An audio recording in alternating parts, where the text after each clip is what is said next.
to the Conservatory and Flowers. My name is Sarah. I'm with the Conservatory engagement team.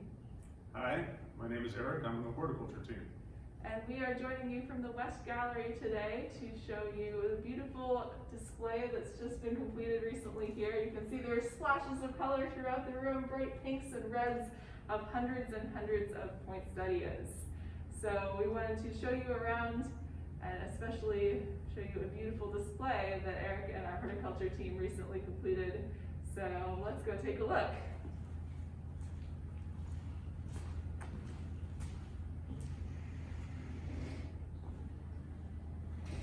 So the centerpiece of this display is right here, and Eric, want to tell us a little bit more about this structure we see and what inspired it? Yeah, so we wanted to bring nice color and happiness to people during the winter. And poinsettias are always around, and we just want to take a new look at them.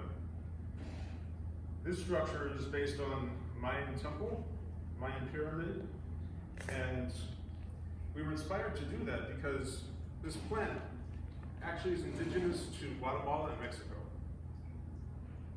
And throughout Guatemala, Mexico, into Central and South America, you can see this plant growing not as just a tiny potted plant that you might purchase at the grocery store around this time of year, but actually there it grows as a huge 10 or 15 foot tall shrub and has a long history in this region, dating all the way back to the era when these temples were built. This one was modeled after Chichen Itza, but it's got a lot of similarities to many Mesoamerican temples. What are some of the details in here? Eric, I especially noticed the beautiful staircase in the middle here. Well, part of reclaiming the heritage of this plant is we wanted to reflect the culture. So this staircase has this feathered serpent here by the name of Cuetlaxochitl. Other temples in Latin America use Cuetlaxochitl or other names. And it's talking about the solstice and the changing of the seasons. During the fall and spring equinox, the sun would come across these different 9 steps of the pyramid, across the stairs, and cast a shadow that would project this curving body of the serpent down to the stone heads at the base. And that would be marking the changing of the seasons and the time from winter to rebirth, and even as a cue to plant new crops. And this plant also had a lot of significance to the Aztec people, who did not call it poinsettia. That name came along a whole lot later.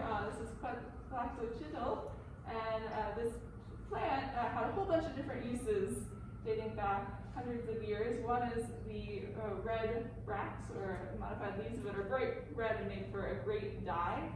It also had some medicinal uses, such as to treat fever or increase milk production in mothers, and also had a lot of significance culturally. One of those symbolic color of the bright red was often alluding to sacrifices made to the gods, also a symbol of purity. So this plant grew not in the city of Mexico City, but it was actually carted into the city under the orders of Montezuma to feature it in gardens because it was so appreciated for its beauty and its many purposes.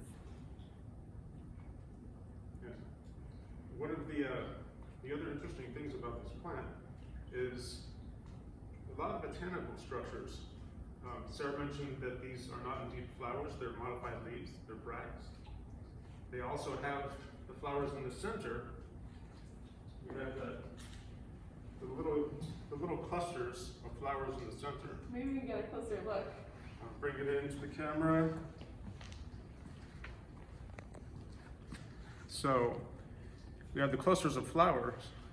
Each one of these individual bunches here is a female flower surrounded by male flowers. In addition to that, there's a duct that helps attract pollinators, and it's something we often oversee in this plant. So these red parts are actually often mistaken for being part of the flower, but these are called bracts. So it's more like a leaf, and if you look it up close, it has the venation of a leaf, Now below it are the green leaves that photosynthesize and make energy for the plant. Now these red ones, they're bright coloration. Often plants that have brightly colored bracts that might help attract the pollinators to those tiny flowers in the center, or just help be protection for it in the way they're kind of wrapped around the flowers here. Another cool thing about these leaves is actually if we tear into one, you might be able to see there's kind of a white milky sap in there.